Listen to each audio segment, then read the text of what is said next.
وإنه لعلم للساعة فلا تمترن بها واتبعون هذا صراط مستقيم ولا يصدنكم الشيطان إنه لكم عدو مبين ولما جاء عيسى بالبينات قال قد جئتكم بالحكمة ولأبين لكم بعض الذي تختلفون فيه فاتقوا الله وأطيعون إن الله هو ربي وربكم فاعبدوه هذا صراط مستقيم وإنه لعلم للساعة سورۃ الزخرف آیت نمبر 61 اور بے شک عیسیٰ البتہ قیامت کی علامت ہے، پس قیامت کے بارے میں تم شک مت کرو اور میرا اتباع کرو، یہ صراط مستقیم ہے، یہ سیدھا راستہ ہے۔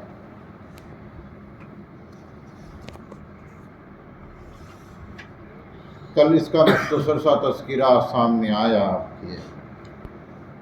حضرت عیسیٰ علیہ السلام کا نزول یہ قیامت کی علامتوں میں سے ایک بڑی علامت ہے اور علامت قریبہ ہے، کیونکہ قیامت کی جو علامتیں ہیں اس کو 3 قسموں میں ڈیوائیڈ کیا گیا۔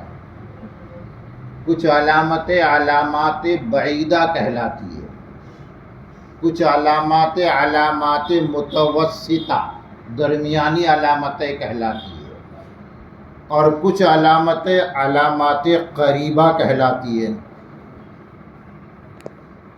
حضرت عیسیٰ علیہ السلام کا نزول اترنا یہ علامات قریبہ میں سے ہے، بلکہ علامات قریبہ جو 10 علامتیں بتائی گئی ہے، علامات قریبہ کو بھی پھر 2 حصوں میں ڈیوائیڈ کیا گیا۔ کچھ علامت قریبہ کہلاتی ہے اور کچھ علامات قربہ کہلاتی ہے، یعنی بہت زیادہ قریب۔ تو یہ بہت زیادہ قریب علامتوں میں ہے حضرت عیسیٰ علیہ السلام کا نزول۔ حضرت عیسیٰ علیہ السلام کا اس دنیا میں دوبارہ آنا، ان کا نزول ہونا، اترنا، یہ احادیث متواترہ سے ثابت ہے۔ احادیث متواترہ، حدیث متواتر اس اصول حدیث میں وہ حدیث متواتر کہلاتی ہے جس کے نقل کرنے والے اتنے زیادہ ہو کہ ان کا جھوٹ پر اتفاق کرنا ممکن ہی نہیں ہو سکتا۔ سند کے اعتبار سے سب سے مضبوط حدیث مانی جاتی ہے جو حدیث متواتر کہلاتی ہے۔ تو حضرت عیسیٰ علیہ السلام کے نزول کے بارے میں حدیثیں وہ متواتر ہیں، یعنی اس میں بالکل شک کی گنجائش نہیں ہے کہ حضرت عیسیٰ علیہ السلام اس دنیا میں دوبارہ تشریف لائیں گے۔ جب ان کی عمر، کل آپ نے سنا کہ جب ان کی عمر 33 سال ہوئی تو اللہ تبارک و تعالیٰ نے ان کو آسمان پہ اٹھا لیا۔ اس کا پس منظر کل بیان ہوا ہے۔ پھر قیامت کے قریب وہ دوبارہ تشریف لائیں گے، ان کا نزول ہوگا۔ نزول کہاں ہوگا؟ دمشق میں ہوگا، سیریا کا جو شہر ہے دمشق۔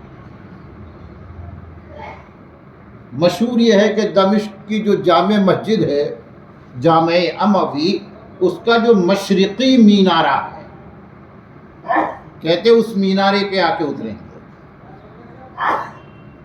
کچھ محققین کی رائے یہ ہے کہ وہ دمشق شہر کے باہر جو سفید پل ہے آج بھی اس نام سے مشہور ہے، وہاں ان کا نزول ہوگا۔ بہرحال دمشق میں وہ تشریف لائیں گے۔ پھر اس دنیا میں حضرت عیسیٰ علیہ السلام کا قیام 40 سال رہے گا۔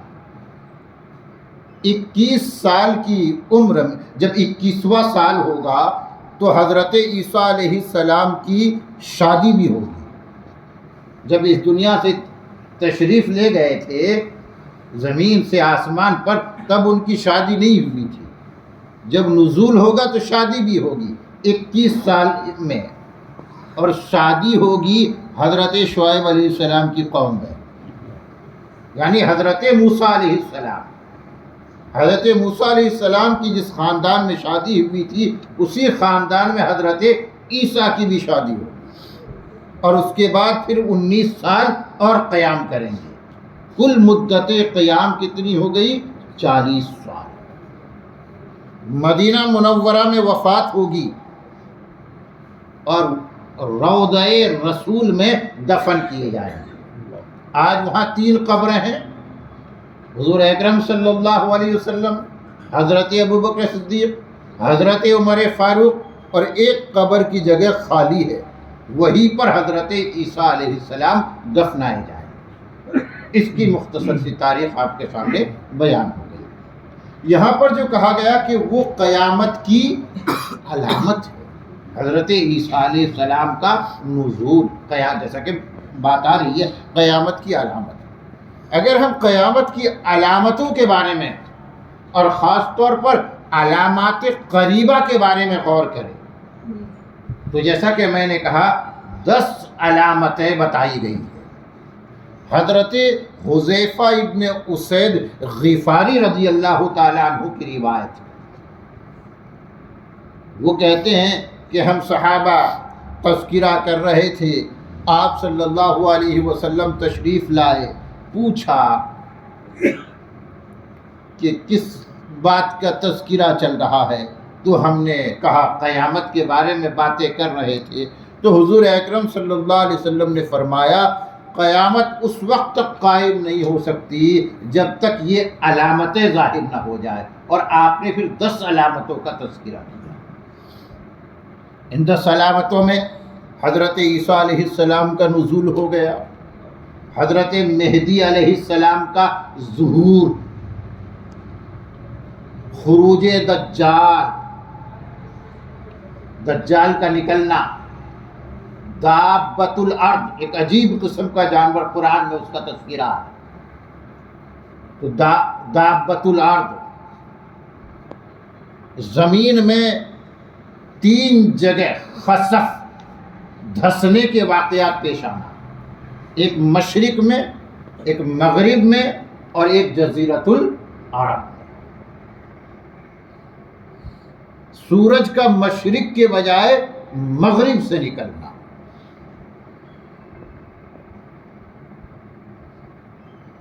ایک دھواں، آگ، اور ساتھ میں ایک ہوا کا بھی تذکرہ ہے کہ وہ ہوا جو لوگوں کو اڑائے گی، سمندر میں پھینکے گی۔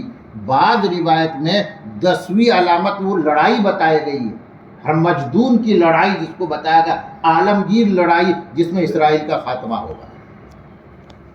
یہ کچھ 10 علامتیں آپ صلی اللہ علیہ وسلم نے بیان فرمائی۔ وَإِنَّهُ لَعِلْمٌ لِلسَّاعَةِ، اس کو یاد رکھیے کہ بے شک عیسیٰ البتہ قیامت کی علامت ہے۔ فَلَا تَمْتَرُنَّ بِهَا، قیامت کے بارے میں شک مت کرنا۔ قیامت کی جو علامات بعیدہ ہے وہ کب کی ظاہر ہو چکی ہے۔ علامت بعیدہ کی مثال ہوتی جیسے حضور اکرم صلی اللہ علیہ وسلم، آپ نے خود کو بھی قیامت کی علامت قرار دیا۔ آپ نے فرمایا انا والساعہ کہاتین، کہ میں اور قیامت ان دونوں انگلیوں کی طرح ہے، یا تو آگے کا فاصلہ مراد ہے یا بیچ کا گیپ مراد ہے، یعنی بس تھوڑا سا ہی زمان ہے۔ کچھ علامتیں آپ صلی اللہ علیہ وسلم نے گنائی ہے اعمال کے اعتبار سے۔ ایک زمانہ ایسا کہ زنا عام ہو جائے گا، لوگ بلند بلند عمارتیں بنائیں گے، اپنی ضرورت کے لیے نہیں، فخر و مباحات کے لیے. ان تلد الامۃ ربہا، باندھی اپنے آقا کو جنیں گی. اس کی بھی اپنی تفصیل ہے. تو کچھ علامتیں بتائی گئی ہے اور کچھ واقعات بتائے گئے ہیں جو آپ کے سامنے پیش کیا گیا. واتبعونی، اس لیے اے لوگو قیامت میں شک مت کرو، میرا اتباع کرو، محمد الرسول اللہ صلی اللہ علیہ وسلم کا اتباع کرو. ھذا صراط مستقیم، یہی ہے سیدھا راستہ. ولا یصدنکم الشیطان، اور تم کو نہ روکے شیطان. کس سے؟ قیامت کے عقیدے کو ماننے سے. شیطان لوگوں کو ورغلاتا ہے، وہ بتاتا ہے لوگوں کو کہ کوئی قیامت آنے والی نہیں ہے، آخرت نام کی کوئی چیز نہیں ہے، دنیا کی زندگی ہے، جیو مر جاؤ ختم. اس لیے جو مختصر سی زندگی ہے نا، اس میں عیش کر لو، مزے کر لو، بابر باعث کوش کہ عالم دوبارہ نصف. ہمارا دین ہمیں سمجھاتا ہے کہ قیامت قائم ہونے والی ہے، آخرت پیش آنے والی ہے، اور اصل زندگی آخرت کی ہے، اور اسی آخرت کی زندگی کو کامیاب کرنے کی کوشش کرو. شیطان تم کو اس سے نہ روک دے. انہ لکم عدو مبین، بے شک شیطان تمہارا کھلا دشمن ہے. ولما جاء عیسیٰ بالبینات، اب جو حضرت عیسیٰ علیہ السلام کا نزول ہوگا، ان کا بنیادی کام کیا ہوگا؟ فتنہ دجال کا خاتمہ. دجال قیامت کی علامتوں میں سے ایک بڑی علامت اس کا آنا. کہتے ہیں جب دجال ظاہر ہوگا، وہ دجال اکبر ہوگا، اس سے پہلے 30 کذابون کلہم دجال، 30 جھوٹے دجال آ چکے ہوں گے. سب سے بڑا دجال ہوگا. دجال کے پاس کرشمائی طاقت ہوگی، پوری دنیا پر چھا جائے گا. ایمان والے حد درجہ پریشان ہوں گے کہ یکایک حالات بدلنے شروع ہوں گے. ادھر حضرت مہدی کا ظہور ہوگا، ادھر سیریا میں حضرت عیسیٰ کا نزول ہوگا. دونوں کی ملاقات ہوگی اور دونوں کی مشترکہ کاوشوں سے دجال اور دجالی فتنے کا خاتمہ ہوگا. جب یہ دجال حضرت عیسیٰ کو دیکھے گا تو حدیث میں آتا ہے کہ وہ اتنا ڈر جائے گا، سہم جائے گا. حدیث میں اس کی مثال دی جیسے آگ میں چربی پگھل جاتی ہے، ویسے ہی حضرت عیسیٰ کو دیکھ کر دجال پگھلنا شروع ہوگا. وہ بھاگے گا، یہاں تک کہ یروشلم کا جو باب اللد کی جگہ ہے، اسی نام سے آج بھی ہے، وہیں پر یہ پکڑا جائے گا اور مارا جائے گا. اس کے بعد ہی کہتے ہیں اس کے بعد کا دور بالکل برکت کا دور ہوگا. پوری دنیا پر اسلام چھا جائے گا. اسلام اور مسلمان پورے طور پر غالب آ جائیں گے. پھر حضرت یہ جو 40 سال کی مدت پوری ہوگی، اس سے پہلے کہتے دجال کا خاتمہ ہوگا، برکت کا دور چلے گا. اس کے بعد پھر یاجوج و ماجوج کا خروج ہوگا اور یہ پوری دنیا پر چھا جائیں گے. اب آگے کی بات پھر کبھی انشاءاللہ. یہاں پر فرمایا وَلَمَّا جَاءَ عِیسَىٰ بِالْبَيِّنَاتِ، جب عیسیٰ بینات لے کر آئے، حضرت عیسیٰ علیہ السلام سیکنڈ لاسٹ پیغمبر، بنی اسرائیل کے آخری پیغمبر، ان کے پاس بینات ان کی جمع، بینہ کے معنی ثبوت، پروف، مراد معجزے بھی ہو سکتے ہیں، انجیل کی آیتیں بھی ہو سکتی ہے، اللہ کے احکام بھی مراد لیے جا سکتے ہیں، کہ جب حضرت عیسیٰ معجزے لے کر آئے، احکام لے کر آئے، انجیل کی آیتیں لے کر آئے، قال قد جئتکم بالحکمہ، انہوں نے کہا میں تمہارے پاس حکمت لے کر آیا ہوں، ویزڈم لے کر آیا ہوں۔ حکمت سے کیا مراد ہے؟ کہتے ہیں حکمت سے وہی دین مراد ہے جس دین کو لے کر حضرت عیسیٰ آئے تھے، کیونکہ دین کے احکام وزڈم پر مبنی ہوتے ہیں، عقل مندی پر بیس کرتے ہیں، اس لیے اس کی حکمت سے تعبیر کر دی گئی۔ وَلِأُبَيِّنَ لَكُمْ بَعْدَ الَّذِي تَخْتَلِفُونَ فِيهِ، اور تاکہ میں بیان کروں تمہارے لیے بعض وہ باتیں جن میں تم اختلاف کرتے ہو۔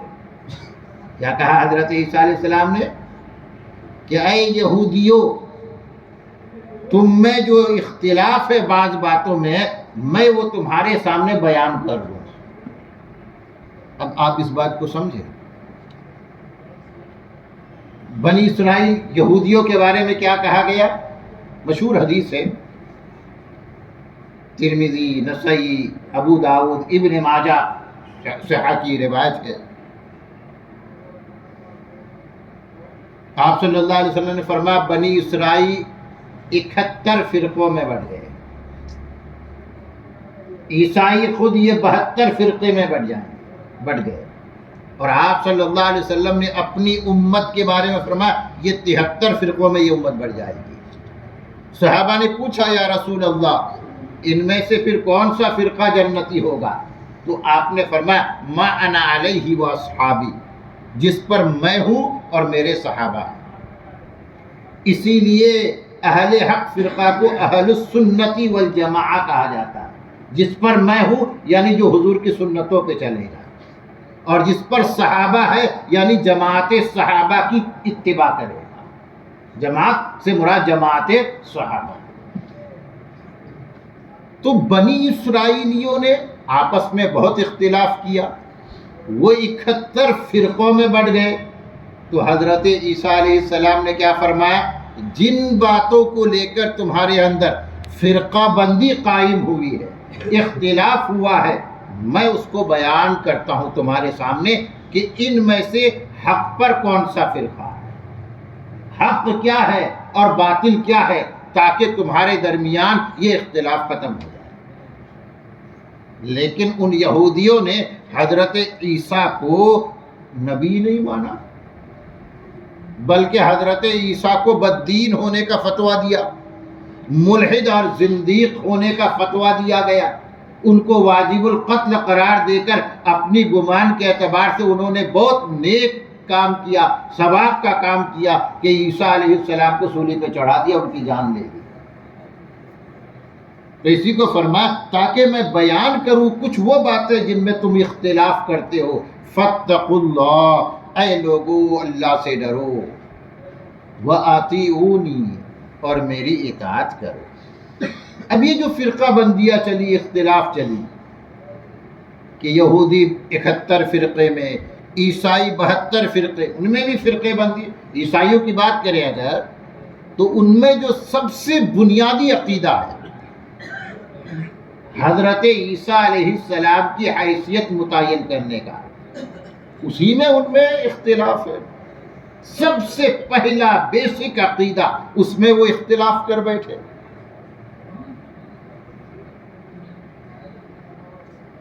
پروٹسٹنٹ کا الگ نظریہ ہے، آرتھوڈکس الگ بولتے ہیں، کیتھولک کا الگ عقیدہ ہے، یعقوبیہ، ملکانیہ، نستوریہ، یہ پرانے نام ہوا کرتے تھے ان کے۔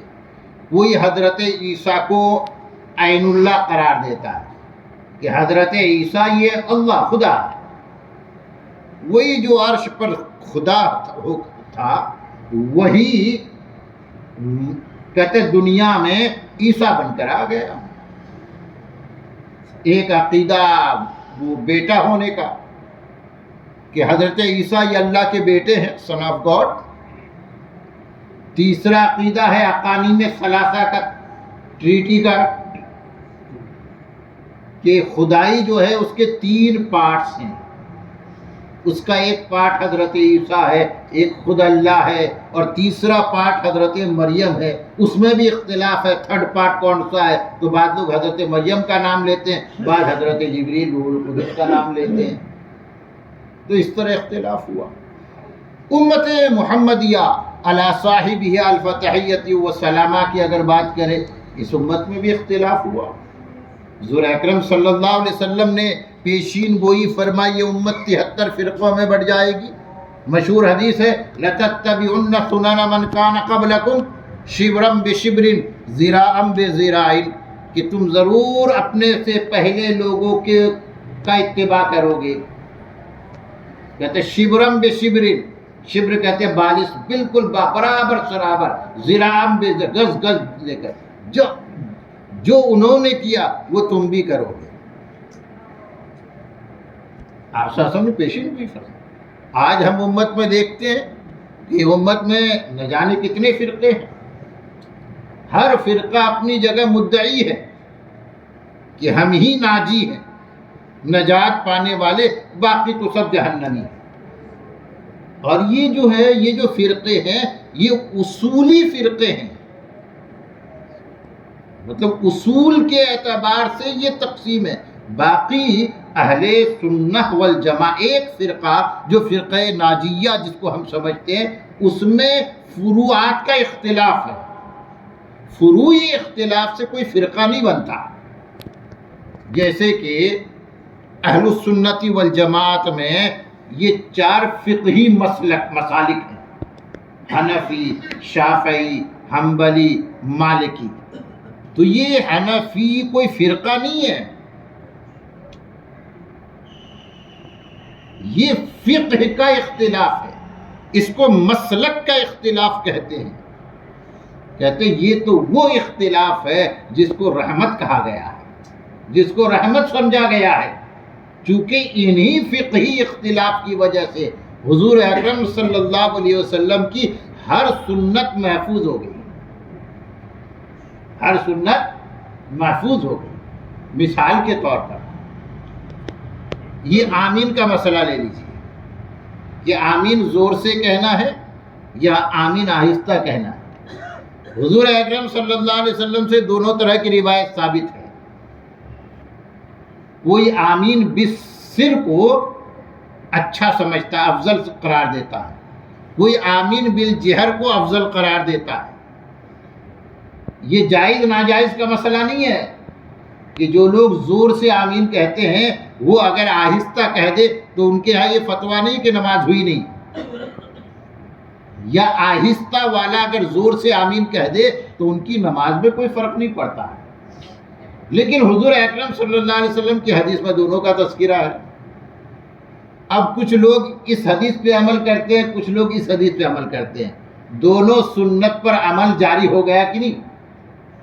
اگر ایک ہی قول ہوتا تو ایک سنت مٹ جاتی اور دوسری سنت جاری رہتی۔ اس اختلاف کی برکت سے دونوں سنتیں جاری رہی۔